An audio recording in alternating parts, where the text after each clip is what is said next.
पड़ेगा। तो आज थोड़ा परिवर्तन है। श्रीमद् भगवद गीता हम चर्चा करते हैं प्रति रविवार को, लेकिन आज चैतन्य चरितामृत, तो इस प्रकार से वर्णन है इस ग्रंथ के विषय में। ये हमारे आचार्य कृष्णदास कविराज गोस्वामी द्वारा विरचित ये ग्रंथ है।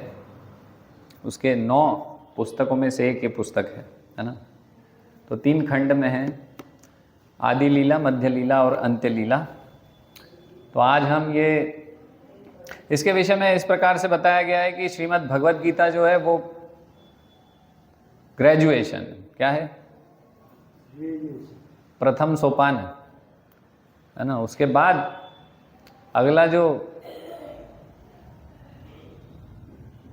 नंबर आता है किसका आता है, श्रीमद् भागवतम का, वो क्या है, पोस्ट ग्रेजुएशन। और ये जो चैतन्य चरितामृत है ये क्या है, पीएचडी है। तो आज हम पीएचडी के स्तर पे चर्चा करेंगे सब, है ना। तो बहुत ही महत्वपूर्ण श्लोक है ये। सामने है श्लोक, हाँ है, ओके। तो हम बोलेंगे इसको, है ना। भक्त पद धूलि और भक्त पद जल, बोलिए, भक्त पद जल, भक्त भुक्त अवशेष तीन महाबल,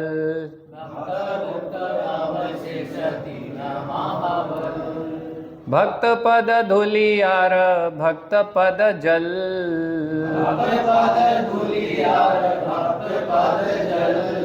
भक्त भुक्त अवशेष तीन महाबल,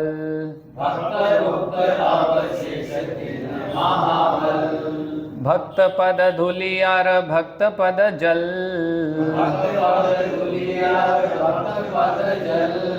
भक्त भुक्त अवशेष तीन महाबल।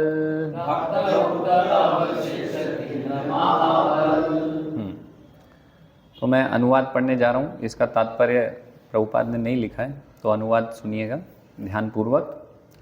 भक्त के चरणों की धूल, भक्त के चरणों का प्रक्षालित जल तथा भक्त द्वारा छोड़ा गया शेष भोजन, ये 3 अत्यंत शक्तिशाली वस्तुएं हैं। तो क्या है, भक्त पद धूलि, भक्त के चरण की धूल, भक्त के पद का जल यानी चरणों को स्पर्श किया हुआ जल, जिस जल से चरण धोए हो भक्त के, और भक्त भुक्त अवशेष, जो भक्त ने भगवान का प्रसाद ग्रहण किया है उसका उच्छिष्ट, उसका अवशेष यानी उनका झूठन। तो ये 3 जो चीज़ें हैं इनमें महाबलशाली हैं। तो इस पर चर्चा करेंगे आज। ओम अज्ञानतिमिरान्धस्य ज्ञानाञ्जनशलाकया चक्षुरुन्मीलितं येन तस्मै श्री गुरुवे नमः। श्री चैतन्य मनोभीष्टं स्थापितं येन भूतले स्वयं रूपकदा मह्यं ददाति स्वपदान्तिकं। वन्देऽहं श्रीगुरो श्रीयुतपदकमलं। श्रीगुरून् वैष्णवांश्च श्रीरूपं साग्रजातं सगण रघुनाथान्वितं तं सजीवं सा अद्वैतं सावधूतं परिजनसहितं कृष्ण चैतन्य देवं श्री राधा कृष्ण पादान सहगण ललिता श्री विशाखान्वितांश्च। नमः ओम विष्णुपादाय कृष्ण विष्णाय भूतले श्रीमते भक्तिवेदांत स्वामिनिति नामिने। नमः ओम विष्णुपादाय कृष्ण विष्णाय भूतले श्रीमते भक्तिवेदांत स्वामिनिति नामिने। नमस्ते सारस्वती देवे गौरवाणी प्रचारिणे निर्विशेष शून्यवादी पाश्चात्य देशतारिणे। जय श्री कृष्ण चैतन्य प्रभु नित्यानंद श्री अद्वैत गदाधर शिवासादि गौर भक्त वृंद। हरे कृष्णा कृष्णा कृष्णा हरे हरे, हरे राम राम राम हरे हरे। तो यहाँ पर 3 विशेष महाबलशाली वस्तुएं जो कि भक्ति से संबंधित हैं, इनके विषय में कृष्णदास कविराज गोस्वामी वर्णन कर रहे हैं। तो हम सब यहाँ क्यों एकत्रित हुए हैं, क्यों हुए, कोई उद्देश्य नहीं है? उद्देश्य होना चाहिए यहाँ आने का भी, परमात्मा की प्राप्ति। तो परमात्मा की प्राप्ति या भगवान की भक्ति के लिए हम यहाँ पर आए। तो भक्ति के अनुकूल यहाँ पर बता रहे हैं 3 चीजें कृष्णदास कविराज गोस्वामी। तो क्या बता रहे हैं? भक्त पद धूली, कि भक्तों के, वैष्णवों के चरणों की जो रज है, और वैष्णवों के, भक्तों के जो चरणों का जल है, और जो भक्त का झूठा है ना, तो ये महाबलशाली चीजें हैं तीनों। तो इनमें क्या बल है ना, कैसे ये विशेष हैं? तो इनके महाबल से हमें क्या प्राप्त होगा? तो हम सब भक्ति में प्रयास कर रहे हैं कि हम धीरे धीरे उन्नति करें, शुद्ध हो, हमारी तीव्र प्रगति हो आध्यात्मिक। तो तीव्र प्रगति हो और हम क्या प्राप्त करना चाहते हैं? प्रगत होके भगवत प्रेम प्राप्त करना चाहते हैं, है ना। तो हमें पता चलना चाहिए कि भाई हम भगवत प्रेम किस प्रकार प्राप्त कर सकते हैं। तो यहाँ 3 विशेष वस्तुओं का वर्णन हुआ है कि इस प्रकार से हम भगवत भक्ति, भगवान का जो प्रेम है वो प्राप्त कर सकते हैं, यानी टूल्स हैं, है ना। तो क्या है ये? भक्त के चरण की रज, भक्त के चरण का जल और भक्तों के भोजन का झूठन। अगर हम ये प्राप्त करते हैं, है ना, तो फिर हम कृष्ण प्रेम को आसानी से प्राप्त कर सकते हैं, आराम से। तो भगवान का उच्छिष्ट तो सबको खाने के लिए लालसा रहती है ना। सबको भगवान का प्रसाद चाहिए होता है ना। भगवान का चरणामृत पाने के लिए भी सब लालायित रहते हैं, चरणामृत मिल जाए। भगवान का उच्छिष्ट, भगवान का चरणामृत, और भगवान जैसे वृंदावन में रहे हैं तो वहां की चरण, उनकी रज, चरण की रज वृंदावन में है, तो सब लालायित रहते हैं, है ना। और हमारा विचार रहता है कि इससे हम कृष्ण प्रेम प्राप्त कर लेंगे, है ना।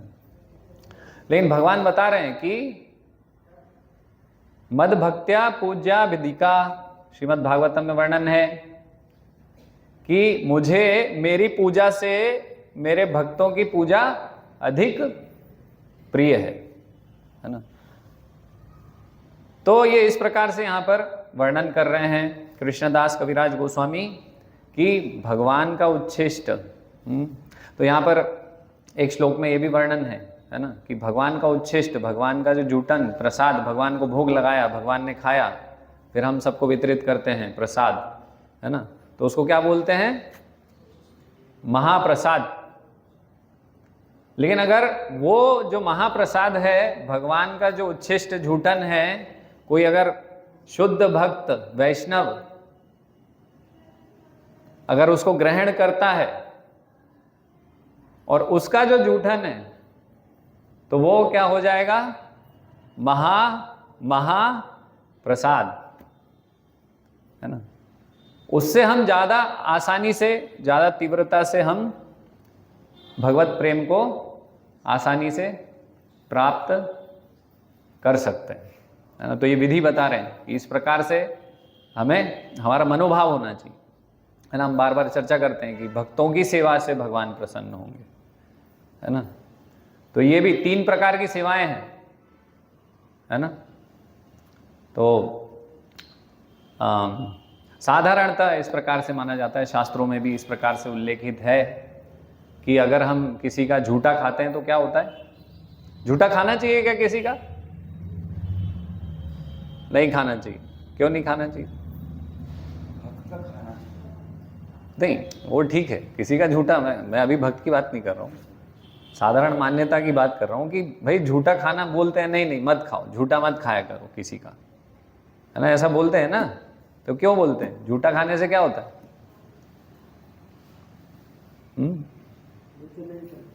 अरे मना क्यों करते हो फिर? हाँ, लेकिन कई लोग तो विपरीत बोलते हैं ना कि झूठा खाएंगे तो प्रेम बढ़ेगा, तो झूठा खाओ एक दूसरे का, है ना। कोई हिंदू धर्म में तो नहीं, अन्य जगह तो ऐसा होता है कि सब एक जगह बैठते हैं और उसमें से ही सब खाते हैं। दूसरा धर्म है एक, अभी नाम तो नहीं ले सकते हैं, तो इस प्रकार से होता है। हाँ, तो झूठन खाने से क्या होगा? हाँ, कुछ तो, अरे कुछ एक गैस मारो। हाँ, ये है ना, ये उत्तर है इसका कि उसके कर्म ट्रांसफर होंगे। जैसे हमने एक बार चर्चा किया था ना, किसी के पैर पड़ते हैं हम, तो जो पैर पड़ रहा है उसके पाप उस व्यक्ति को जा रहे हैं, और जो पैर पड़वा रहा है, मतलब जो पैर पड़वा रहा है उसको उसके पाप जा रहे हैं, और जो पैर पड़ने वाला है उसको इस व्यक्ति के पुण्य जा रहे हैं। तो ये कर्म का सिद्धांत है इस प्रकार से कि कर्म फल एक दूसरे के ट्रांसफर होते हैं। तो इसी प्रकार से झूठा खाने से इस प्रकार से वर्णन है कि धन की हानि होती है, और हमारा दुर्भाग्य, हमारा मतलब दूसरे का दुर्भाग्य हमें प्राप्त हो जाता है, इस प्रकार से वर्णन है। तो इसलिए मना करते हैं साधारणतः कि किसी का झूठा नहीं खाना चाहिए, है ना। लेकिन यहां पर हम बात कर रहे हैं जो भगवान के भक्त हैं उनकी, तो भगवान के भक्त का उच्छिष्ट खाने से भी हमारे पाप नष्ट होते हैं, है ना। और पाप नष्ट होंगे हमारे, और उनकी जो भक्ति है, उनका जो मनोभाव है, वो हमारे हृदय में भी आता है, ट्रांसमिट होता है। हिंदी शब्द क्या है ट्रांसमिट का? स्थानांतरित होता है। तो इसीलिए भक्तों का उच्छिष्ट खाना उत्तम है ना। तो इसलिए यहाँ पर बता रहे हैं विधि है ना। तो जैसे हम देख रहे हैं नारद मुनि की कथा श्रीमद् भागवतम में वर्णन है, तो नारद मुनि अपने पूर्व जन्म में क्या थे? दासी के पुत्र थे, है ना।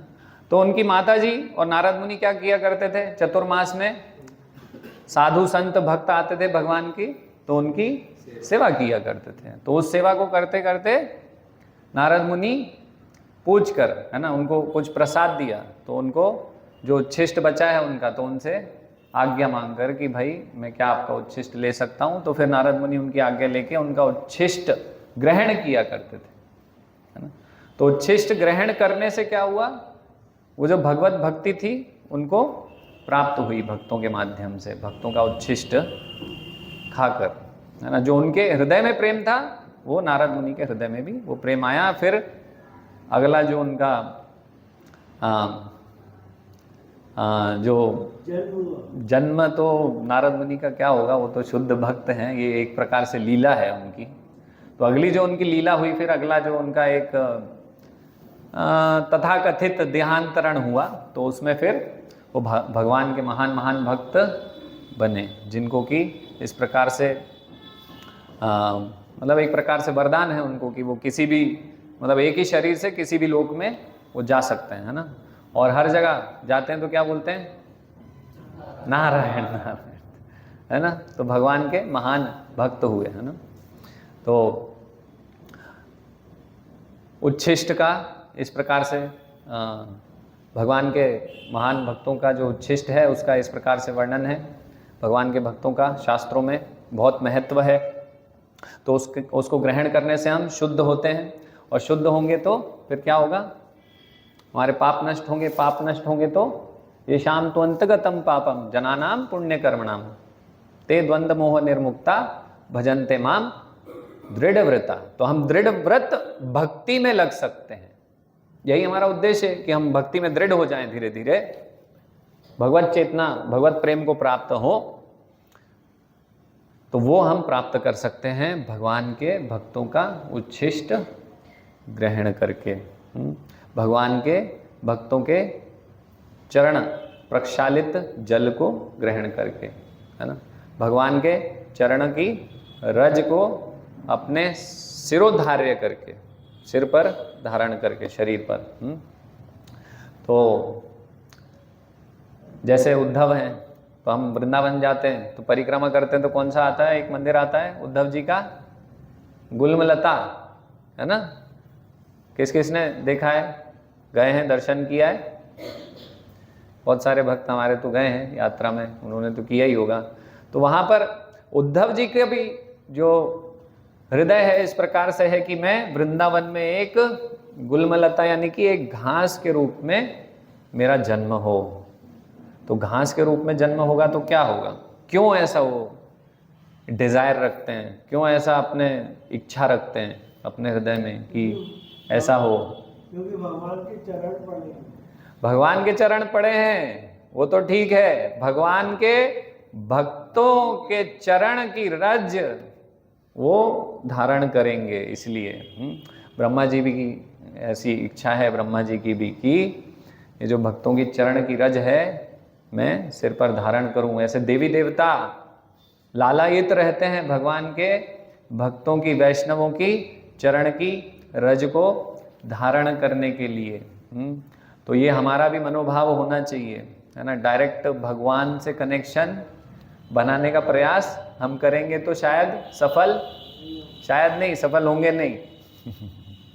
इसलिए भक्तों की सेवा, और इस प्रकार से, है ना, भगवान के जैसे महान भक्त हैं।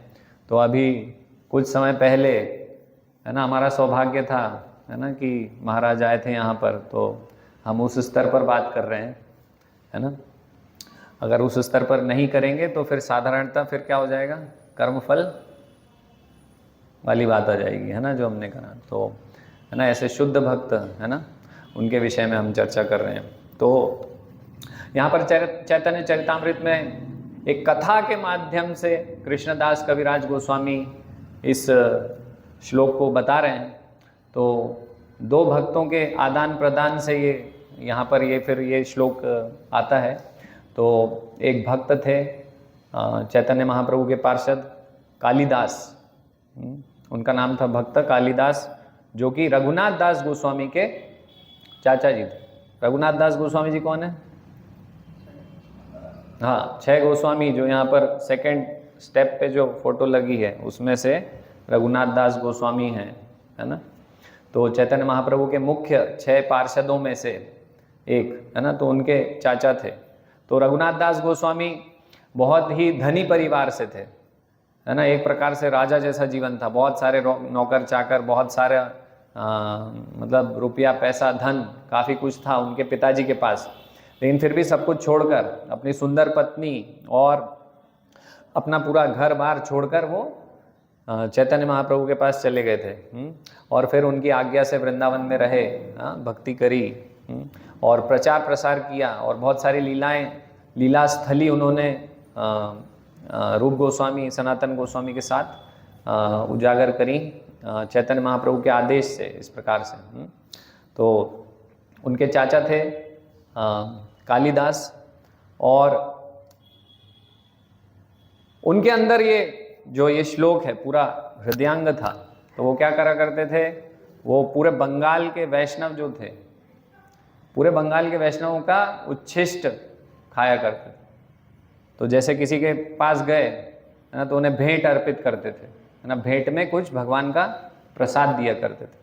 फिर जब वो खा लेते थे वो वैष्णव, तो फिर उनका झूठा वो स्वीकार किया करते थे। कभी कभी ऐसा होता था कि वो वैष्णव उनको बोलते थे कि नहीं, हम नहीं देंगे आपको अपना उच्छिष्ट, है ना। तो क्या करते थे, वो छुप जाते थे, और जब कोई फेंक देता था ना उस उच्छिष्ट को, तो वहाँ से जाके उठा के वो ग्रहण किया करते थे। तो इस प्रकार का उनका महान चरित्र था। तो पूरा दृढ़ विश्वास था उनको वैष्णवों में, है ना। तो ऐसा भी नहीं है, यहाँ पर कुछ कुल का विचार भी नहीं, यहाँ पर बोल रहे हैं भक्त पद धूली, है ना। ऐसा नहीं है कि ब्राह्मण बोल रहे हैं या कुछ। तो उसी प्रकार से वो कोई ब्राह्मण वैष्णव हो, चाहे ब्राह्मण कुल में ना हो, निम्न जाति में हो, तो किसी का भी उच्छिष्ट ग्रहण किया करते थे। तो इस प्रकार से चैतन्य महाप्रभु से फिर वो बाद में मिले।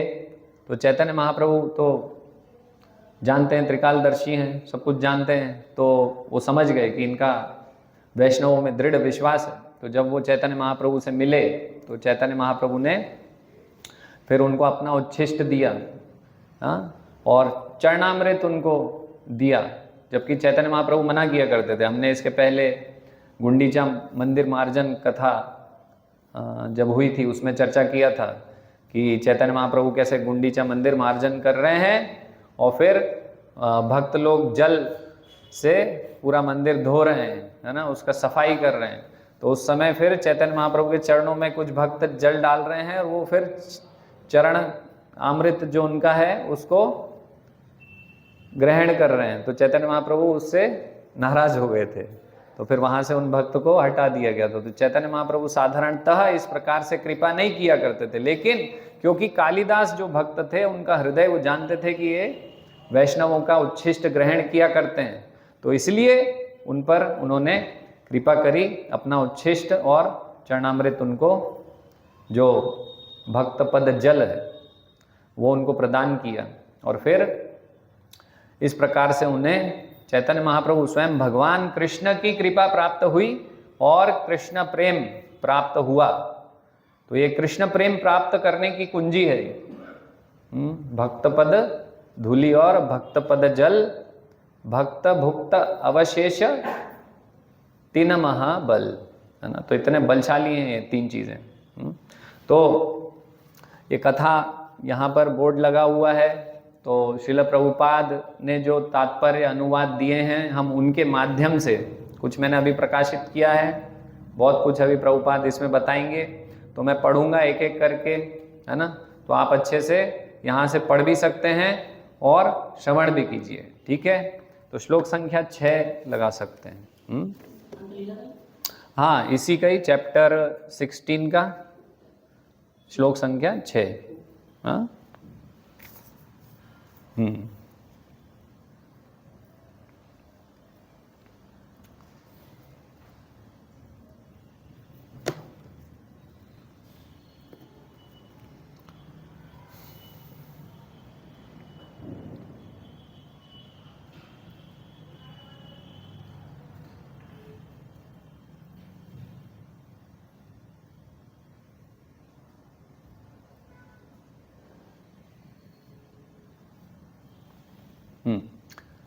हरे कृष्णा कृष्णा कृष्णा हरे हरे, हरे राम राम राम हरे हरे, हरे कृष्णा कृष्णा कृष्णा हरे हरे, हरे राम राम राम हरे हरे, हरे कृष्णा कृष्णा कृष्णा हरे हरे, हरे राम राम राम हरे हरे, हरे कृष्णा कृष्णा कृष्णा हरे हरे, हरे राम राम राम हरे हरे, हरे कृष्णा कृष्णा कृष्णा हरे हरे, हरे राम राम राम हरे हरे, हरे कृष्णा कृष्णा कृष्णा हरे हरे, हरे राम राम राम हरे हरे, हरे कृष्णा कृष्णा कृष्णा हरे हरे, हरे राम राम राम हरे हरे।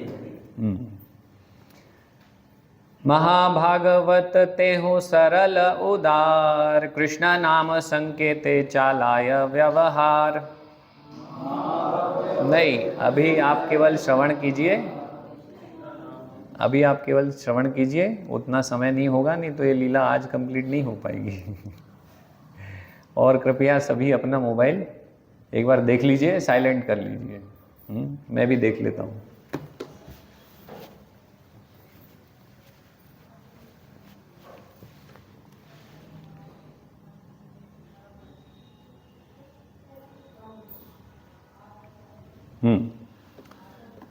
कालिदास बहुत उन्नत भक्त थे, किंतु थे सरल और उदार। वे अपने सारे कामकाज करते समय कृष्ण नाम का कीर्तन करते रहते थे। तो आप भी ऐसा करते हैं, अपने सारे काम करते करते कृष्ण नाम का उच्चारण करते हैं। तो जो भक्त नहीं करते हैं अब से करेंगे। जो भी कार्य कर रहे हैं उसमें क्या करना है? हरे कृष्णा कृष्णा कृष्णा हरे हरे, हरे राम राम राम हरे हरे। तो इसमें भगवान का नाम लेने में कोई नियम नहीं, कभी भी कहीं भी आप ले सकते हैं, है ना। तो इसमें कोई समय मतलब प्लेस, सरकमस्टेंस, किसी भी परिस्थिति में कभी भी ले सकते हैं, नहाया हो नहीं नहाया हो, है ना, उसमें कोई किसी भी जगह पे हो, अशुद्ध जगह पे हो तो भी भगवान का नाम ले सकते हैं। हाँ, तो इसलिए हमेशा कुछ भी कर रहे हो तो ये महामंत्र जोर से नहीं तो मन में बोलते रहिए। अगर कहीं ऐसा है कि भाई जोर से नहीं बोल सकता हूँ तो 24 घंटे ये महामंत्र हमेशा लेते रहिए, है ना। ये देख रहे हैं ना, कालिदास को क्या बता रहे हैं, भक्त कालिदास को बता रहे हैं कि बहुत उच्च कोटि के भक्त थे। फिर क्या बता रहे हैं, उच्च कोटि के क्यों है, क्योंकि जो भी करते थे वो कृष्ण नाम का कीर्तन करते रहते थे, है ना। कुछ भी करते हैं तो साथ में कृष्ण नाम का कीर्तन करते हैं, है ना। तो हम भी कर सकते हैं। हाँ, कौतुके ते हो यदि पाशक खेलाय, हरे कृष्ण कृष्ण करी पाशक चलाए। जब वह हंसी में पासे खेलते तो भी वे हरे कृष्ण कहकर पासा फेंकते थे। तो अभी ये कंफ्यूज होने की आवश्यकता नहीं है। श्रील प्रभुपाद इसके तात्पर्य में लिख रहे हैं, तार वाक्य क्रिया मुद्रा विज्ञेय ना बुझाए। तो क्या बोल रहे हैं, वैष्णवों को कॉपी नहीं करना चाहिए। जो परम वैष्णव हैं, शुद्ध भक्त हैं, उनको कॉपी नहीं करना चाहिए, उनको नकल नहीं मारना चाहिए, है ना। क्योंकि वो तो शुद्ध हैं और यहाँ पर क्या बोल रहे हैं, हंसी में, मतलब मजाक में। तो यहाँ पर कोई सीरियसली वो ऐसा नहीं कि पासे खेला करते थे। कोई शुद्ध भक्त पासे नहीं खेलेगा, है ना। तो इस प्रकार से उसको नहीं लेना है। तो यहाँ बता रहे हैं कि पासे खेलते थे तो भी, कुछ भी क्रिया करते थे तो वो भगवान का नाम लिया करते थे, ये बताना चाह रहे हैं। रघुनाथ दासेरते हो हये ज्ञाति खूड़ा, वैष्णव वेर उच्छिष्ट खाईते ते हो हैल बूढ़ा। कालिदास रघुनाथ दास गोस्वामी के चाचा थे। वे आजीवन, यहाँ तक कि वृद्धावस्था में भी वैष्णवों द्वारा छोड़े गए उच्छिष्ट को खाने का प्रयास करते थे। गौड़ देशे हय जत वैष्णव वेर गण, सबार उच्छिष्ट ते हो करिल भोजन। कालिदास ने बंगाल में जितने वैष्णव थे उन सबों का उच्छिष्ट खाया था। मतलब पूरे बंगाल को छोड़ा नहीं उन्होंने, एक एक वैष्णव का उच्छिष्ट खाया। ब्राह्मण वैष्णव जत छोट बड़ है, उत्तम वस्तु भेंट लाइया तार ठाई जाए। वे ब्राह्मण कुलों में उत्पन्न समस्त वैष्णवों के पास जाते, चाहे वे नए भक्त हों या उन्नत भक्त हों, और उन्हें उत्तम खाद्य वस्तुएं भेंट करते थे। तार ठाई शेष पात्र लय न मागिया, कहाँ ना पाए तबे रहे लुकाइया। वे ऐसे वैष्णवों से झूठन मांगते और यदि उन्हें कुछ नहीं मिलता था तो वे छिप जाते थे। मतलब इस प्रकार से यहाँ पर वर्णन है कि अगर कोई देता था तो वो ले लेते थे, कोई मना कर देता था तो वो छुप जाते थे। फिर बाद में छुप के वो जहाँ फेंकते थे कचरा, वहाँ से उठा के वो ग्रहण कर लेते थे। तो अनुवाद पढ़ रहा हूँ सीधे। जब वैष्णव भोजन कर लेते और अपने पत्तल फेंक देते तो कालिदास छुपी जगह से बाहर निकल आते और पत्तलों को लेकर जूठन चाटते। वे शूद्र परिवारों में उत्पन्न वैष्णवों के भी घरों में भेंट लेकर जाते, तब वे छिप जाते और जब वे जूठन फेंकते तो उसे खाते। तो एक दूसरे वैष्णव हैं, है ना, उनके विषय में अब यहाँ पर बता रहे हैं कि झड्डू ठाकुर नाम के एक महान वैष्णव थे जो भूईमाली जाति के थे, मतलब तथाकथित निम्न जाति, इस प्रकार से बता रहे हैं यहाँ पर। तो कालिदास उनके घर अपने साथ आम लेकर गए। ठीक है, कालिदास क्या ले गए, झड्डू ठाकुर के यहाँ आम लेके गए। कालिदास ने वे आम झड्डू ठाकुर को भेंट किए और उन्हें नमस्कार किया। तब उन्होंने ठाकुर की पत्नी को भी नमस्कार किया। जब कालिदास झड्डू ठाकुर के यहाँ गए तो उन्होंने देखा कि वे साधु पुरुष अपनी पत्नी के साथ बैठे हैं। जो ही झड्डू ठाकुर ने कालिदास को देखा, उन्होंने भी उसी तरह नमस्कार किया। कालिदास के साथ कुछ काल तक चर्चा करने के बाद झड्डू ठाकुर ने उनसे निम्नलिखित मधुर शब्दों में कहा। झड्डू ठाकुर क्या बोल रहे हैं, मैं नीच जाति का हूं और आप मेरे अति सम्मानित अतिथि हैं, मैं किस तरह आपकी सेवा करूं। वैष्णव हमेशा ये सोचते हैं कि मैं निम्न हूं और आप महान हैं और मैं आपका सेवक हूं, मैं आपकी सेवा कैसे करूं। तो वैष्णवों का मनोभाव पता चल रहा है। भौतिक जगत में इस प्रकार से है कि मैं महान हूं, आप निम्न हैं, आप मेरी सेवा कैसे करें। पूरा विपरीत है ना। हमेशा हम यही सोचते हैं, जो हमारी सेवा करता है उससे हम प्रसन्न रहते हैं, जो हमसे थोड़ा सा सेवा से दूर हुआ हमारी, तो हमें लगता है बेकार आदमी है। तो ये भौतिक जगत है। लेकिन इसके पूरा विपरीत है ना, इसका रिफ्लेक्शन बिल्कुल उल्टा क्या है, आध्यात्मिक जगत, आध्यात्म, भक्ति। तो क्या है, वैष्णव सोचता है मैं निम्न हूँ, ये महान है, ये भक्त हैं, वास्तव में मैं भक्त नहीं हूँ, तो मैं इनकी सेवा करूँ, ऐसे सोचते हैं, है ना। खुद को भगवान का सेवक समझते हैं और भक्तों का सेवक समझते हैं। यदि आप आज्ञा दें तो मैं कुछ भोजन ब्राह्मण के घर भेज दूं, मतलब किसी ब्राह्मण के यहाँ आपके लिए भोजन मैं भेज देता हूँ, आप वहाँ ग्रहण कर लीजिए, ऐसा झड्डू ठाकुर जो महान भक्त हैं उनको कालिदास को बोल रहे हैं। तो इस प्रकार से पहले चैतन्य महाप्रभु की भी सेवा जब किया करते थे भक्त लोग, तो इसी प्रकार से किया करते थे कि जो ब्राह्मण थे वो खुद बनाते थे और चैतन्य महाप्रभु को प्रसाद ग्रहण करवाते थे। जब जगन्नाथपुरी की लीलाएं हैं ये सब, जब चैतन्य महाप्रभु जगन्नाथपुरी में रहे थे, और फिर जो ब्राह्मण कुल से नहीं थे तो वो क्या करते थे, पुरी मंदिर से कुछ प्रसाद लेकर फिर चैतन्य महाप्रभु को वो अर्पण किया करते थे ना। तो यहाँ भी इसी प्रकार से झड्डू ठाकुर बताने का प्रयास कर रहे हैं, यदि आप आज्ञा दें तो मैं कुछ भोजन ब्राह्मण के घर भेज दूं जहां आप प्रसाद ग्रहण कर सकते हैं। यदि आप ऐसा करें तो मैं अत्यंत सुखपूर्वक जी पाऊंगा। कालिदास ने उत्तर दिया, हे महोदय आप मुझ पर कृपा करें। कालिदास बोल रहे हैं उल्टा, आप मेरे ऊपर कृपा करें। मैं आपका दर्शन करने आया हूं, यद्यपि मैं अत्यंत नीच तथा पापी हूं। तो कालिदास भी वैष्णव है, तो वो भी यही बोल रहे हैं कि मैं भी नीच और पापी हूं, आप ही महान है। कैसा झगड़ा है ये वैष्णवों के बीच में।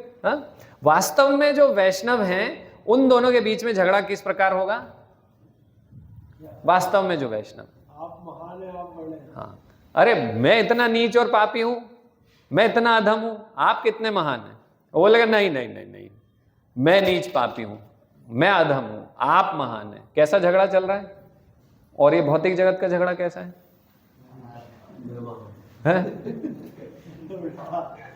कोई बोलेगा कि मैं ब्राह्मण हूं, इस प्रकार से महान बताएगा अपने आप को। कोई बोलेगा कि मैं यहाँ का विधायक हूं, इस प्रकार से महान बताएगा अपने आप को। कोई बोलेगा कि मैं तो जनरल मैनेजर हूं, है ना, कंपनी में, तो अपने आप को महान बताएगा। वह कहीं से कुछ एंगल निकालने का कोशिश करेगा कि मैं कैसे महान हूं, मुझे ज्यादा श्लोक आते हैं। भक्तों में भी ये चल रहा है, मुझे तो श्लोक आते हैं ज्यादा, मैं महान हूं, तुम्हें नहीं आते।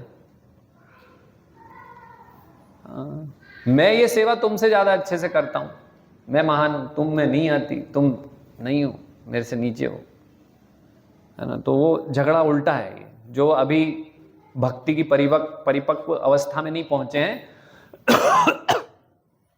वो हमेशा ऐसे ही देखते हैं, ये भक्त मैं कैसे।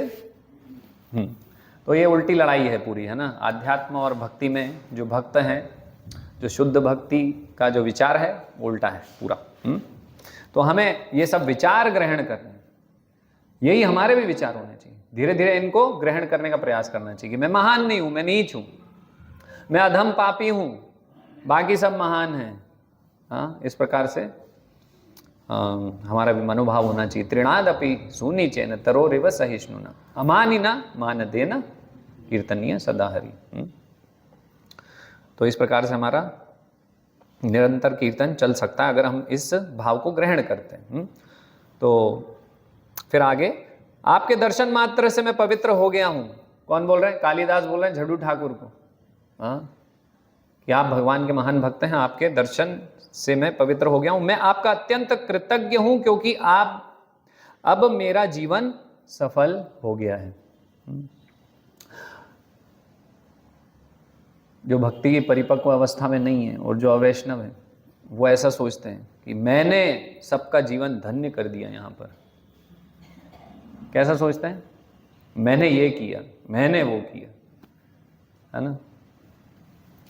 भक्ति में भी हम ऐसा करते हैं, मैंने ये सेवा कर दी, मैंने ये इतना कार्य कर दिया यहाँ का मंदिर का, देखो मैं कितना महान हूँ। एक्चुअली अगली लाइन बोल नहीं पाते हो, है ना। तो ये भाव को छोड़ना होगा कि मैं महान हूँ। महान तो भगवान है और भगवान के दूसरे भक्त हैं, मैं कुछ महान कार्य नहीं कर रहा हूँ। तो अपने को निम्न समझना। तो यहाँ पर वो बोल रहे हैं कि आपका दर्शन करने से मेरा जीवन सफल हो गया है, मैं पवित्र हो गया हूँ। दर्शने पवित्र करो यही तुम्हार गुण, गंगार परश होइले पश्चाते पावन। गंगा जी में तो आपको जाना पड़ेगा। कहाँ है गंगा जी? यहां से कितने किलोमीटर दूर है? 4-5 किलोमीटर? अरे आप क्या वहीं रहते हो किनारे पे ही? तो बहुत दूर है यहां से, समय शक्ति सब चाहिए, वहां तक जाने के लिए पैसा चाहिए, कठिन है ना। हर कभी जा सकते हैं गंगा में स्नान करने, पाप धोने? नहीं जा सकते। लेकिन वैष्णव आसानी से उपलब्ध हो जाते हैं, खुद ही आ जाते हैं आपके समक्ष। और उनके दर्शन करने से क्या होता है? जैसे अभी महान वैष्णव आए थे, हिज होलीनेस भक्ति विकास स्वामी महाराज जी। तो ऐसे भक्तों के दर्शन मात्र से व्यक्ति पवित्र हो जाता है, जो कि इतनी मेहनत करेगा, गंगा जी जाएगा, लेकिन लोगों को पता ही नहीं है, पता ही नहीं रहता कि वैष्णवों के दर्शन का ये फल है कि पवित्र हो जाते हैं, तुरंत सारे पाप नष्ट हो जाते हैं हमारे। बहुत मेहनत करते हैं लोग उसके लिए, गंगा जी जाएंगे स्नान करने, जबकि इतना सरल है। वैष्णवों के दर्शन मात्र से आप पवित्र हो रहे हैं, शुद्ध हो रहे हैं।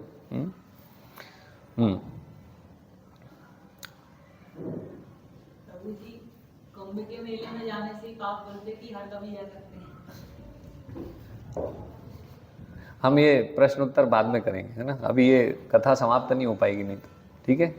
हाँ, अभी ये ध्यान पूर्वक सुनिए, फिर हम प्रश्न उत्तर लेंगे आखिरी में, है ना। करते ही हम हर बार। तो आगे, हे महोदय, मेरी एक इच्छा है, आप मेरे सिर पर अपना पांव रखने की कृपा करें, जिससे आपके पांव की धूल मेरे सिर का स्पर्श कर सके। तो वैष्णवों के चरण की रज सर पे धारण करने के लिए उत्सुक हैं, लालायित हैं भक्त कालिदास। तो भक्त आते हैं यहां पर, प्रणाम करते हैं मंदिर में, तो प्रणाम कर लेते हैं, हो गया प्रणाम। लेकिन वास्तविकता में जो भक्ति में प्रगत है, वो ये समझता है कि ये जो पूरा स्थान है, यहां पे वैष्णवों की चरणों की रज है। तो मैं यहां दंडवत कर रहा हूं, लेट रहा हूं, तो वो चरण की रज मुझे स्पर्श कर रही है, मैं सर पे लगा रहा हूं, इससे मैं पवित्र हो रहा हूं, इससे मैं शुद्ध हो रहा हूं, है ना। तो ये मनोभाव हमें ग्रहण करना चाहिए कालिदास भक्त से, भक्त कालिदास के माध्यम से। झड़ू ठाकुर ने उत्तर दिया, मुझसे इसके लिए कहना आपको शोभा नहीं देता। मैं अत्यंत निम्न जाति का हूं, जबकि आप सम्माननीय धनी सज्जन हैं। तब कालिदास ने कुछ श्लोक सुनाए, जिन्हें सुनकर झड़ू ठाकुर अत्यंत सुखी हुए। अभी क्या हुआ? अभी झड़ू ठाकुर ने क्या बोला कि मैं निम्न जाति का हूं। क्या बोला? साधारणतः हम देखते हैं इसी प्रकार से ही लोगों का सोचना होता है ना। जाति से लोग जन्म कुल से विचार रखते हैं अपना, वो एक परसेप्शन, हिंदी में क्या बोलेंगे राजकुमार बाबू? परसेप्शन, हाँ, एक प्रकार से धारणा। मतलब तुरंत सरनेम पूछेंगे, आपका क्या सरनेम है, आपका क्या सरनेम है, और फिर उससे तुरंत उसको सेट कर देते हैं कहीं नीचे, बीच में, ऊपर। सरनेम से ही पता चल गया कि। और भक्त समाज में भी इसी प्रकार से ही है, ज्यादा अंतर नहीं है। वो जो हमारी अवधारणाएं, जो अनर्थ अंदर गड़े हुए हैं, उसको निकाल के बाहर फेंकते नहीं भक्त, वो उसको रखते हैं अंदर हृदय में, और इसी प्रकार से ही विचार रखते हैं, है ना, कि भाई ये इस कैटेगरी, वो उस कैटेगरी, वो उस कैटेगरी। लेकिन इसका परिणाम जो है वो बहुत घातक है ना। तो इससे अभी आगे जो प्रभुपाद तात्पर्य में बताएंगे, ये सब हमें सीखना है, समझना है, और उस जो अवरोध है भक्ति में, हमारे हृदय में, कि हम भक्तों को जाति से स्तर ले रहे हैं उनका, तो अवरोध है। अवरोध नहीं है, वो खाई है। तो अपने आप को खाई में गिराना और गोलोक धाम को जाना, दोनों में बहुत अंतर है। तो अगर हम अपनी भक्ति में प्रगति रोकना चाहते हैं, हम अपने ही दुश्मन हैं, तो इस प्रकार की अवधारणा को हम बनाए रखें, अन्यथा इस अनर्थ को हृदय से निकाल के फेंकना होगा। भक्त को कभी भी हम जाति से नहीं आंक सकते, ये नारकीय बुद्धि है। नरकगामी हो जाएंगे हम तुरंत, उसी क्षण। अर्चये विष्णोशिलाधीर गुरुषु नरमति वैष्णवे जाति बुद्धि। क्या है? जो भगवान के विग्रह हैं उनको पत्थर जैसा समझना। अब साधारणतः तो लोग पत्थर नहीं समझते, लेकिन फिर भी वो पत्थर की सुंदरता तक ही सीमित रह जाते हैं। तो वो जो मनोभाव है उसको सही तरीके से नहीं समझना। भगवान के विग्रह स्वयं भगवान है।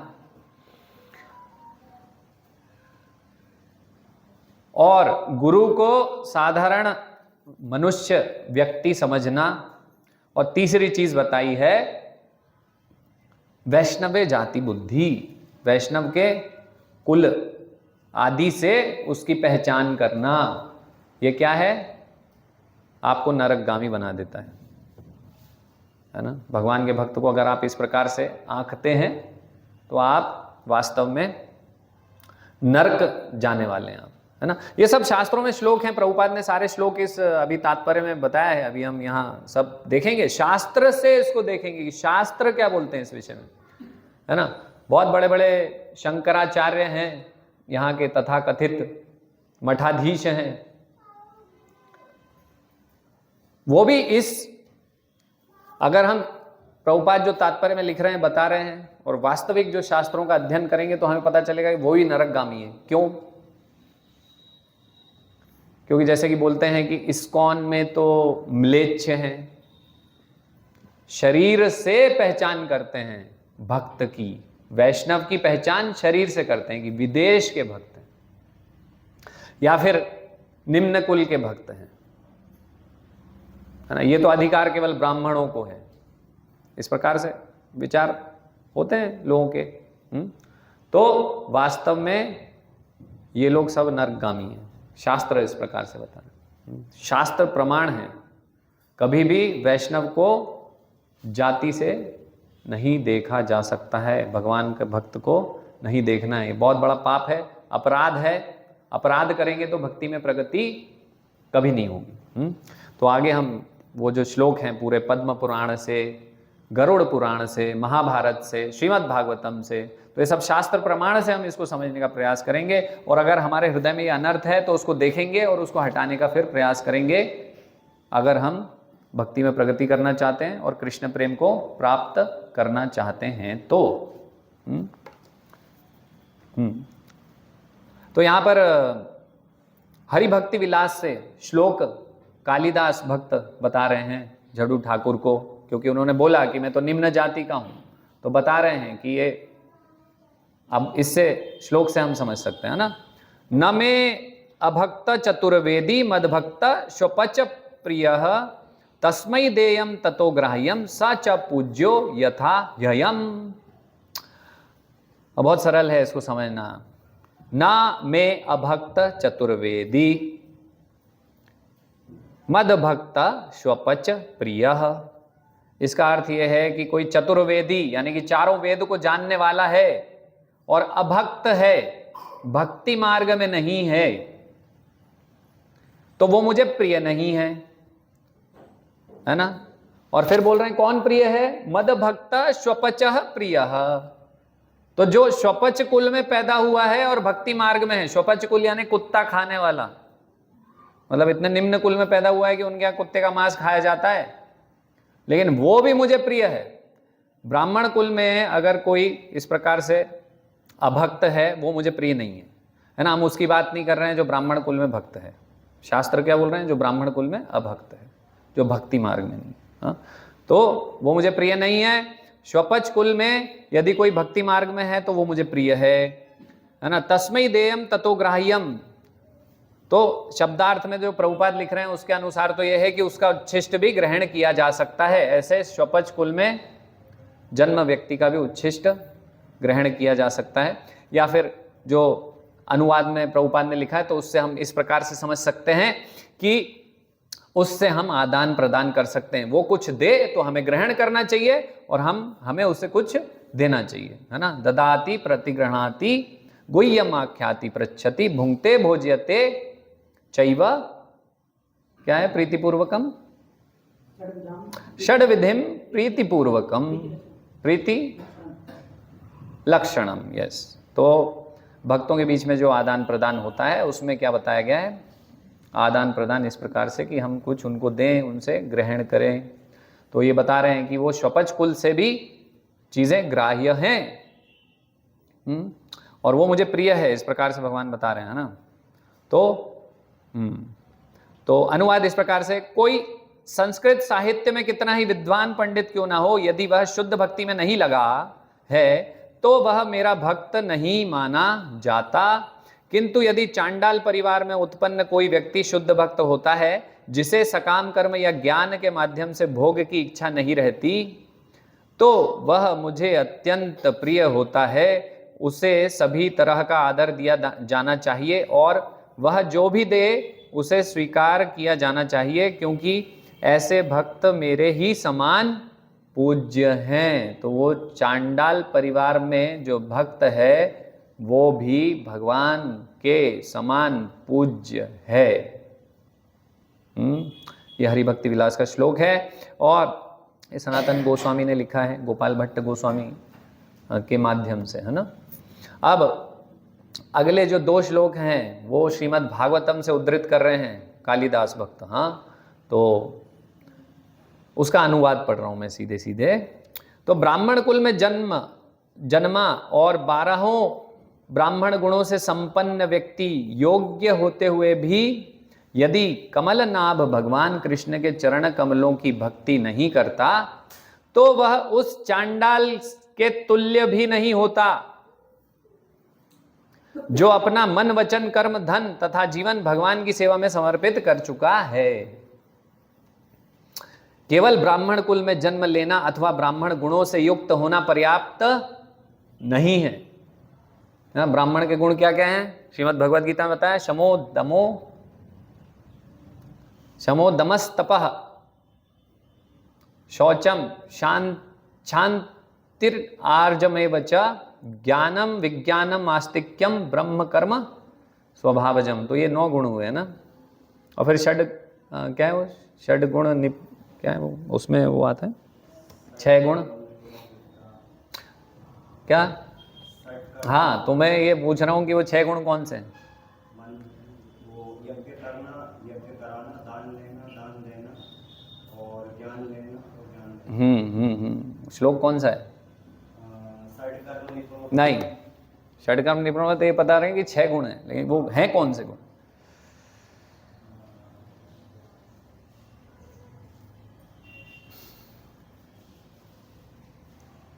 हाँ चलो ठीक है, याद आएगा तो मैं बताऊंगा फिर, ठीक है, ओके। तो ये 12 गुण के विषय में ब्राह्मण की चर्चा हो रही है कि 12 गुण भी हैं उसमें और भगवान का भक्त नहीं है, तो वो चांडाल के तुल्य भी नहीं है जो भगवान को समर्पित है, जिसने मन वचन कर्म धन जीवन भगवान को सेवा में समर्पित किया है। केवल ब्राह्मण कुल में जन्म लेना अथवा ब्राह्मण गुणों से युक्त होना पर्याप्त नहीं है, मनुष्य को भगवान का शुद्ध भक्त बनना चाहिए। यदि कोई स्वपच या चांडाल व्यक्ति भक्त होता है तो वह न केवल अपना अपितु अपने पूरे परिवार का उद्धार कर देता है, जबकि अभक्त ब्राह्मण गुणों से युक्त होते हुए भी अपने आप को भी पवित्र नहीं कर सकता। अपने परिवार की बात तो दूर रही। तो जो ब्राह्मण कुल में जन्म लिया है और भक्ति नहीं कर रहे हैं तो वो अपना कल्याण भी नहीं कर सकते। इसमें कितनी वास्तविकता है, कैसे समझेंगे इसको। और अपने परिवार का भी नहीं कर सकता है। तो अगर भक्ति मार्ग में नहीं है तो परम कल्याण कैसे होगा। परम कल्याण तो भक्ति मार्ग से ही होगा। कर्म कांड करेंगे यदि या अन्य कोई विधि करेंगे तो उससे क्या होगा? देवी देवताओं की पूजा करेंगे तो उससे क्या होगा? क्या बताया है भगवत गीता में, क्या वर्णन है?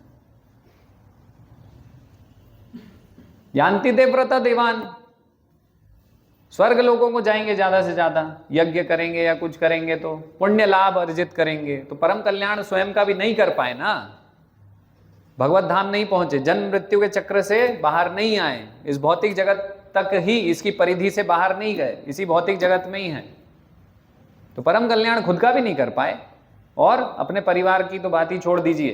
तो इसलिए तो यहाँ ये वर्णन है श्रीमद् भागवतम में।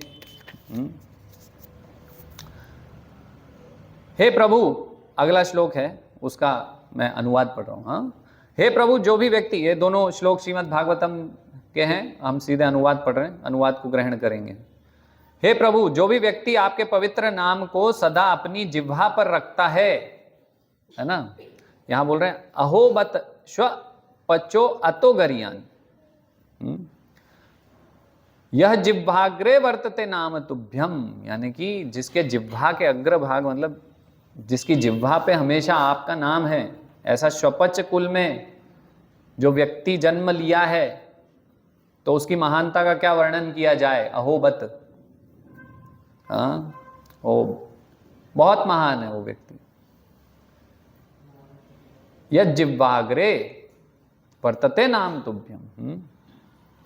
फिर ऐसा व्यक्ति जो स्वपच कुल में, कुत्ता खाने वाले के कुल में भी पैदा हुआ है, तो भी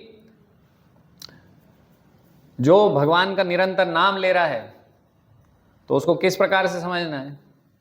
तो यहां बता रहे हैं तेपुह तपस्ते, है ना, तो उसको इस प्रकार से समझना है कि उसने ये सब किया हुआ है। क्या किया हुआ है उसने? उसने तपह, तप किए हैं, सारी तपस्या उसने पहले से ही की हुई है, क्योंकि वो भगवान का नाम ले रहा है। हाँ, जो वो यज्ञ सारे उसने कर रखे हैं पहले से ही, सारे तपस्या कर रखी है, सारे यज्ञ कर रखे हैं। सस्नु, है ना, तो सारे तीर्थों में उसने स्नान करके आ चुका है, इस प्रकार से उसको मानना है। आर्या, वो आर्य है ना, बहुत उन्नत है, प्रगत है वो। ब्रह्मानुचुर नाम, इस प्रकार से बता। तो ब्रह्म मतलब यहां पर शब्दार्थ में प्रभुपाद लिख रहे हैं कि सारे वेद उसके पढ़े हुए हैं पहले से ही, इस प्रकार से उसको मानना पड़ेगा, उसको मानना है। गृणन्ति ये ते, है ना।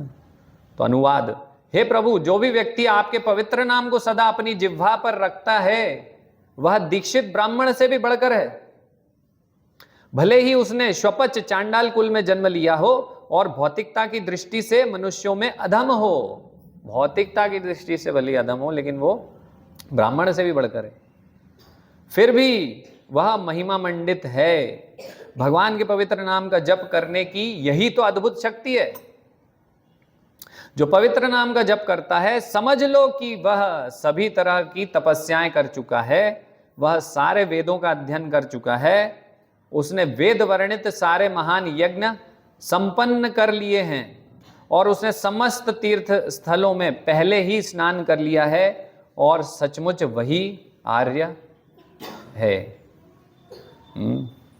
तो ये श्लोक श्रीमद् भागवतम से, हरि भक्ति विलास से, कालिदास जो भक्त हैं उन्होंने झड्डू ठाकुर तथाकथित निम्न जाति के जो वैष्णव हैं, भक्त हैं, उनको बताए कि आप जो बोल रहे हैं वो सही नहीं है, शास्त्रों के अनुसार आप बहुत महान हैं। ये स्थापित किया उन्होंने शास्त्रों से कि आप वास्तव में महान हैं। लेकिन आगे हम देखेंगे जो अनुवाद है, तात्पर्य है, उसमें झड्डू ठाकुर बोल रहे हैं कि नहीं,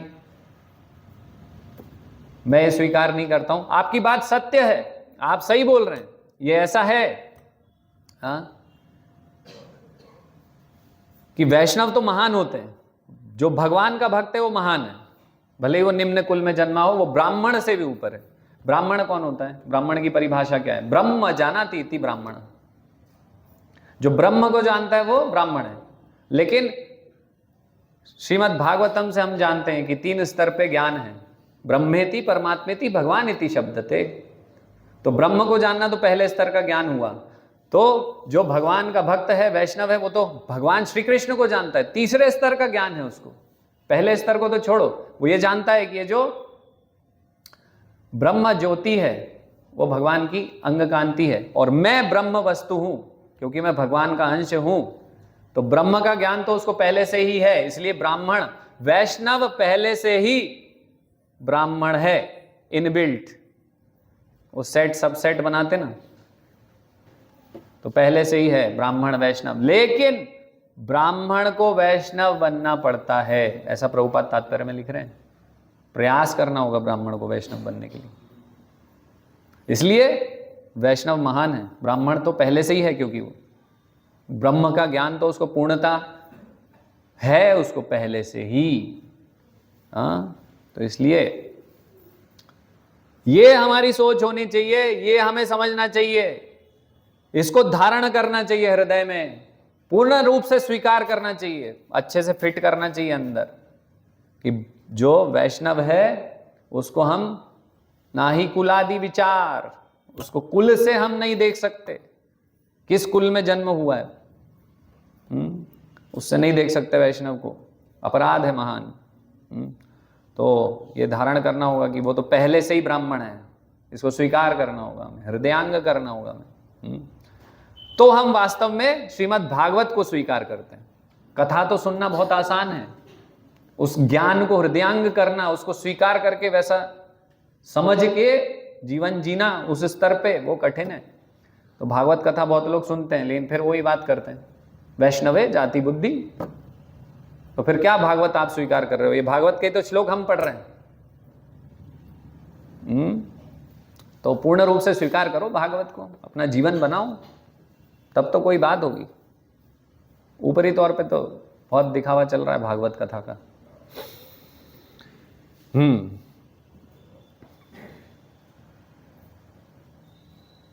ओके, तो आगे झड़ू ठाकुर इस प्रकार से रिजेक्ट कर दे रहे हैं कि मैं तो कोई महान नहीं हूं। ये श्लोक आप सही बोल रहे हैं, ये स्वीकार्य है, लेकिन मेरे लिए नहीं है, नॉट अप्लाइड टू मी, है ना, इस प्रकार से वर्णन कर रहे हैं। लेकिन फिर प्रभुपाद अपने तात्पर्य में फिर श्लोकों की लाइन लगा रहे हैं कि देखो किस प्रकार से ये वैष्णव तो हमेशा अपने आप को निम्न समझते हैं, तो ये तो वैष्णव गुण है झड़ू ठाकुर में कि अपने आप को निम्न स्तर पे ही समझ रहे हैं, वास्तविकता में, है ना। कई बार होता है वैष्णव केवल बोलने के लिए बोलते हैं कि मैं निम्न हूं, अंदर वो वास्तविक भाव नहीं होता, हमेशा अपने आप को महान समझते हैं। लेकिन ये जो झड़ू ठाकुर हैं ये शुद्ध वैष्णव हैं, तो ये अपने आप को वास्तव में निम्न समझ रहे हैं। तो ये वैष्णव का गुण है अपने आप को निम्न समझना। तो जैसे कि यहाँ पर प्रभुपाद बता रहे हैं, जैसे कि सनातन गोस्वामी जब गए थे, चैतन्य महाप्रभु से भेंट हुई उनकी, तो उनको दंडवत किया और यही बोले, है ना, लोग बोलते हैं कि मैं बहुत महान हूँ, लेकिन मैं कोई महान नहीं हूँ, मैं तो जानता ही नहीं हूँ कि मैं हूँ कौन। तो हाँ, तो तात्पर्य में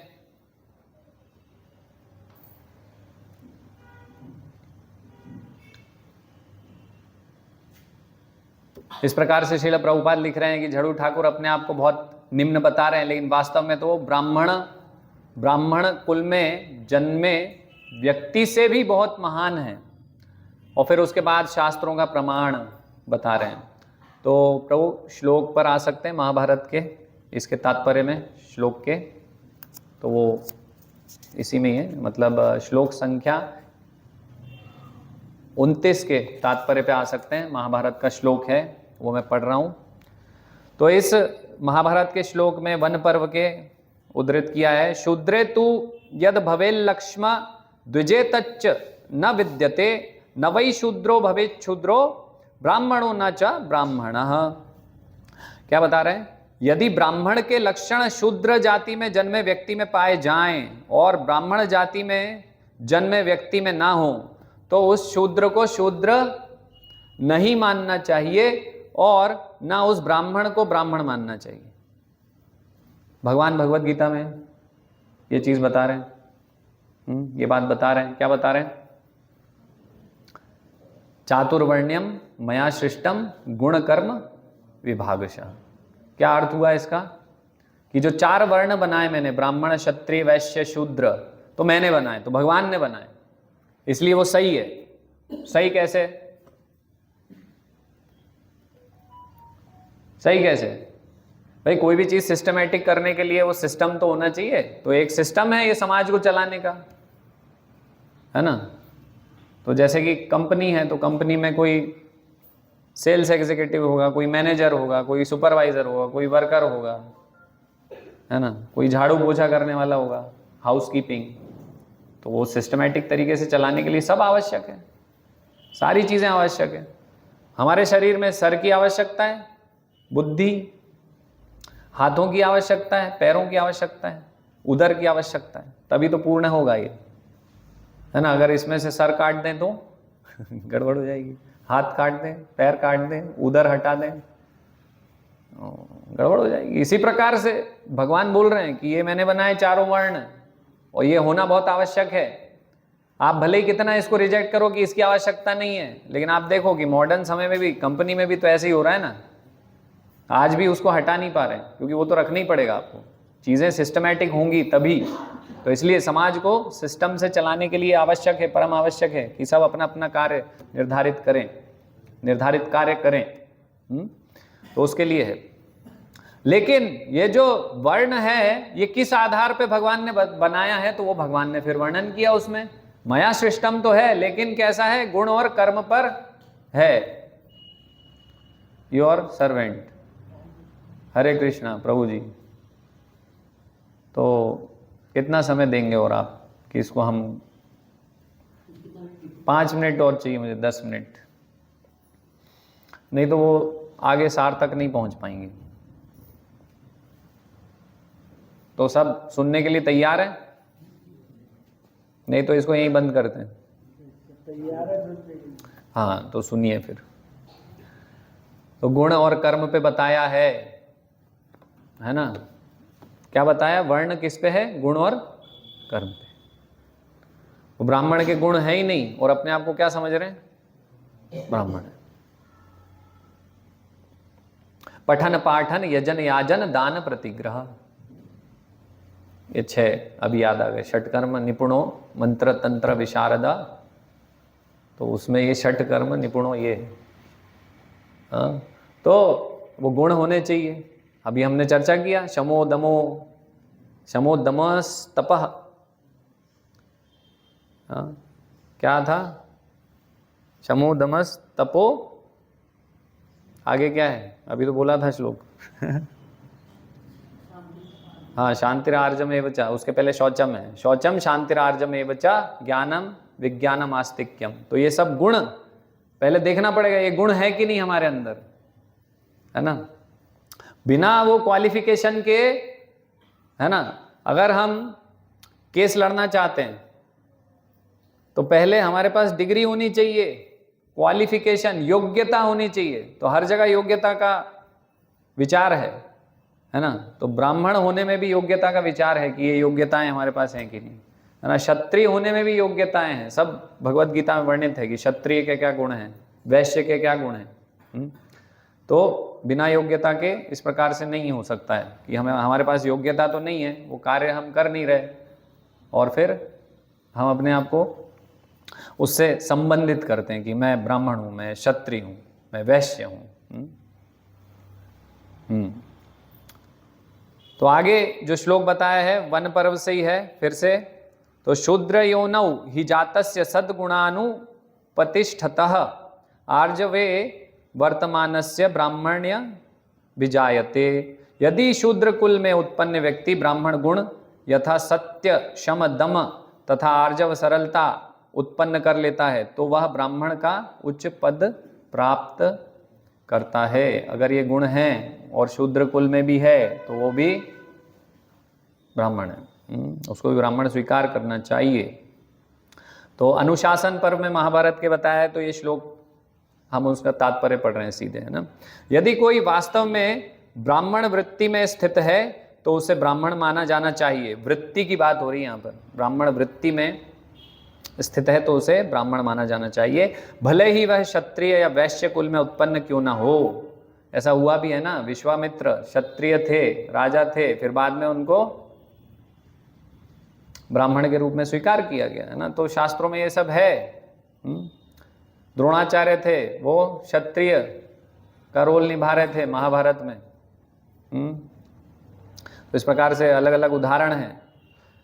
हम वो कथा सुनते हैं जो नारद मुनि की, तो एक शिकारी था, है ना। कई लोग बोलते हैं कि वो शिकारी ये थे, क्या नाम है, वाल्मीकि जी। और उसका प्रमाण तो देखना पड़ेगा शास्त्रों में कहाँ है। तो शिकारी था, तो उसको वो आधा जो मार देता था, तो मतलब शिकार करके पशुओं को जैसे गला काट के छोड़ देता था तड़पते हुए। तो नारद मुनि ने उसको ब्राह्मण बना दिया था। तो सब लोग उसको स्वीकार किए, है ना। वो कथा हमने कई बार कही है, अभी ज़्यादा डिटेल में नहीं जाएंगे। तो ये सब शास्त्रों में वर्णन है अलग अलग जगह इस प्रकार से। तो हे देवी, यदि शूद्र कुल में जन्मा व्यक्ति भी ब्राह्मण की वृत्ति एवं शुद्ध आचार में लगा हो तो वह ब्राह्मण बन जाता है। इतना ही नहीं, एक वैश्य क्षत्रिय बन जाता है, बन सकता है। इसलिए ना तो किसी के जन्म का स्रोत, किसी के जन्म के स्रोत, ना उसके संस्कार, ना ही शिक्षा, है ना। कई बार हम समझते हैं कि मैंने तो भगवत गीता पढ़ ली, मैंने तो भागवतम भी पढ़ लिया, और मैंने चैतन्य चरितामृत भी पढ़ लिया, और मुझे पूरी श्लोक की जो पुस्तक है ग्रीन वाली वो भी याद हो गई। मतलब शिक्षा में अपने आप को समझने लग गए कि ओ नाउ आई एम अ ब्राह्मण हूं। लेकिन यहाँ क्या बता रहे हैं, केवल शिक्षा से नहीं हो जाते ब्राह्मण, है ना। तो जन्म का स्रोत, उसके संस्कार, ना ही शिक्षा ब्राह्मण के मानदंड हैं। वृत्त अर्थात प्रवृत्ति ही वास्तविक मानदंड है, वृत्ति, है ना। श्रीमद् भगवत गीता में भी इसका उल्लेख है कि आपकी वृत्ति कैसी है ना, वो वास्तविक मानदंड है जिससे कोई ब्राह्मण कहलाता है। ओके, तो नीचे एक श्लोक है श्रीमद् भागवतम का, वो लेंगे। श्रीमद् भागवतम से ये श्लोक उद्धृत किया है। यस्य यल्लक्षणं प्रोक्तम पुंसो वर्णाभिव्यंजकम यदन्यत्रापि दृश्येत तत्ते नैव विनिर्दिशेत। यह नारद मुनि का महाराज युधिष्ठिर के कथन है। नारद मुनि ने महाराज युधिष्ठिर को बोला है, जिसमें नारद बतलाते हैं कि ब्राह्मण, क्षत्रिय तथा वैश्य के लक्षणों का वर्णन शास्त्र में हुआ है। शास्त्रों में इनका लक्षणों का वर्णन हुआ है। ब्राह्मण कौन है, क्षत्रिय कौन है, वैश्य कौन है। इसलिए यदि किसी में ब्राह्मण, क्षत्रिय अथवा वैश्य के लक्षण तथा गुण दिखते हैं और वह ब्राह्मण, क्षत्रिय अथवा वैश्य की वृत्ति अपनाता है, गुण है और उस वृत्ति को अपनाता है, तो भले ही वह ब्राह्मण, क्षत्रिय, वैश्य कुल में उत्पन्न ना हुआ हो, किंतु उसे उसके गुणों तथा वृत्ति के अनुसार ऐसा माना जाना चाहिए। और भी बहुत सारे श्लोक हैं इस प्रकार से जिसमें वर्णन है ना,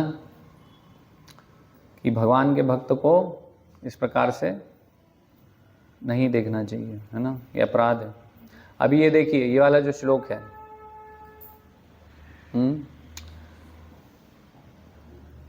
एक श्लोक और पढ़ रहा हूं इसमें से, पद्म पुराण का श्लोक है। शूद्रम वा भगवत भक्तम निषादम स्वपचम तथा वीक्षते जाति सामान्यात स याति नरकम ध्रुवम। जो व्यक्ति शूद्रों, निषादों या चांडालों के परिवार में उत्पन्न भगवत भक्त को उस विशेष जाति का मानता है, वह निश्चय ही नरक जाता है। ये शास्त्र में बताया। नरकगामी हो जाएंगे अगर हम वैष्णवों को, भक्तों को जाति के दृष्टिकोण से देखते हैं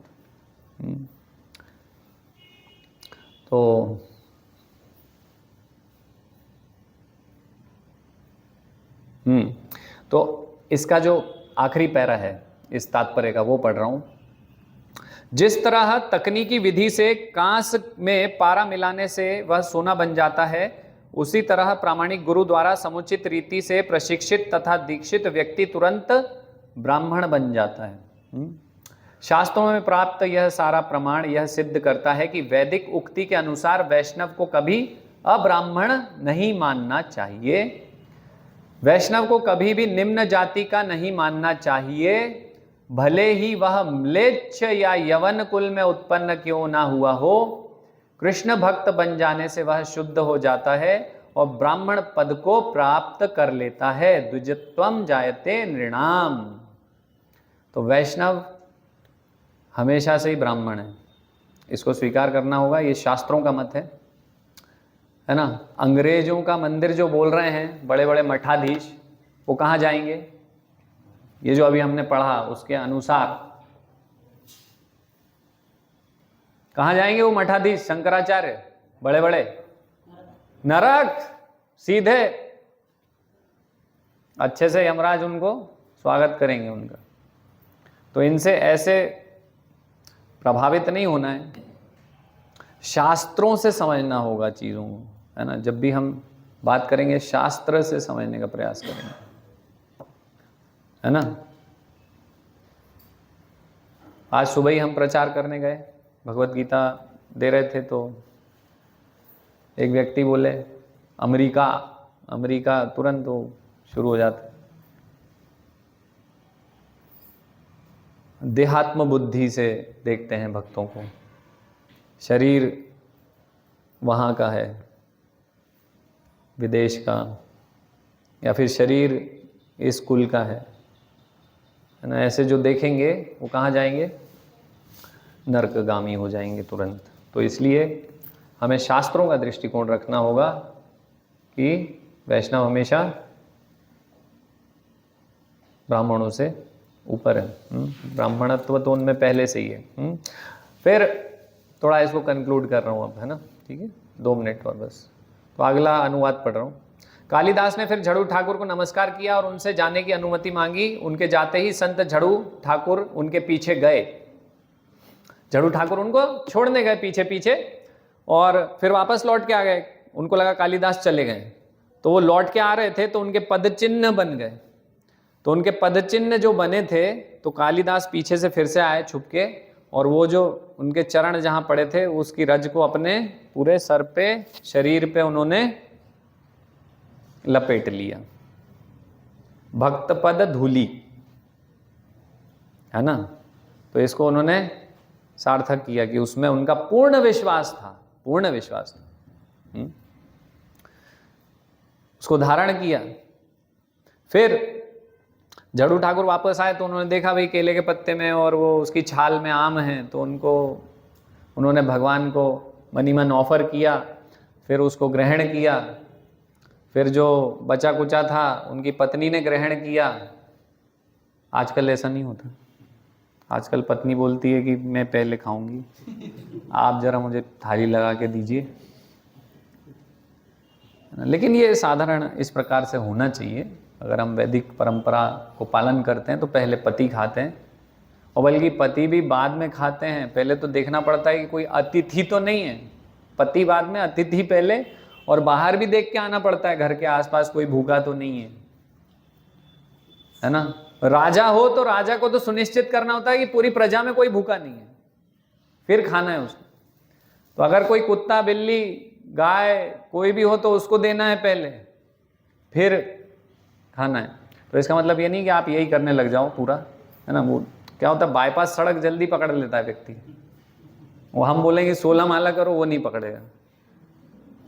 हम बोलेंगे मंगल आरती आओ, वो नहीं। हम बोलेंगे भगवत गीता पढ़ ली कि नहीं, वो नहीं। अरे ये जरूर बाईपास। तो लेकिन ये ऐसा होता था कि फिर वो झड़ू ठाकुर ने प्रसाद लिया और उनकी पत्नी ने प्रसाद लिया उनके बाद, और जो छिलके विलके थे, गुठली वुठली थी, वो उन्होंने कचरे में, कूड़े में फेंक दिया। तो कालिदास ने कहा आहा हा हा, आहा हा हा हा। फिर गए वहां से छुप के, और फिर वहां से वो जूठन उठाई और फिर उसका रसास्वादन किया। भक्त भुक्त अवशिष्ट, क्या है भक्त भुक्त? अवशेष, है ना। तो उसको ग्रहण किया और कृतार्थ महसूस किया, अपने आप को, अपने जीवन को सफल माना। वास्तविक में ऐसा है कि ऐसे व्यक्ति का जीवन सफल होगा जो इन 3 चीज़ों को ग्रहण करता है, स्वीकार करता है, 3 सेवाओं को लेता है। भक्त पद धूलि, भक्त पद जल, भक्त भुक्त अवशेष। फिर उसके बाद क्या हुआ? फिर जगन्नाथपुरी गए कालिदास, फिर चैतन्य महाप्रभु से मिले, तो चैतन्य महाप्रभु ने उनके ऊपर कृपा करी, जो उनको चैतन्य महाप्रभु का जो चरणों का प्रक्षालित जल था वो मना कर रखा था उन्होंने गोविंद को, उनके जो पर्सनल सर्वेंट थे, है ना, कि किसी को नहीं देना है।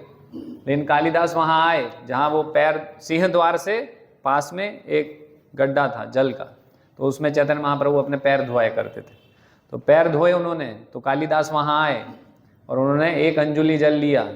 चैतन्य महाप्रभु ने मना नहीं किया, क्योंकि कालिदास को जानते थे कि ये इसका पूर्ण विश्वास है इसमें, है ना। ये इस प्रकार से भक्तों के चरण की रज को, भक्तों के चरण के जल को, भक्तों के उच्छिष्ट को स्वीकार करते हैं।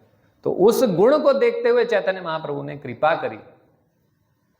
अगर ये गुण हमारे हृदय में भी होगा, इसमें हमारा भी विश्वास होगा पूर्ण रूप से, तो चैतन्य महाप्रभु भगवान श्री कृष्ण स्वयं हमारे ऊपर कृपा करेंगे। तो उन्होंने, चैतन्य महाप्रभु ने मना नहीं किया उनको कि आप ये जल नहीं ले सकते, उनको आज्ञा दी आप ले सकते हैं। तो 1 अंजुलि, 2 अंजुलि, 3 उन्होंने जल ग्रहण किया, चैतन्य महाप्रभु के चरणामृत को ग्रहण करा, ऐसे कृपा प्राप्त करी। फिर चैतन्य महाप्रभु ने किया बस, हाँ, तब रोका। और उसके बाद चैतन्य महाप्रभु जब अपना प्रसाद लेने के लिए गए तो वहां भी पहुंच गए कालिदास, है ना। और चैतन्य महाप्रभु ने देखा कि ये द्वार पे खड़े हैं, इनकी क्या इच्छा है, तो गोविंद को इशारा किया। तो गोविंद मनोभीष्ट जानते थे चैतन्य महाप्रभु का, तो तुरंत उनका जो उच्छिष्ट है वो कालिदास को प्रदान किया। और इस प्रकार से भक्त कालिदास ने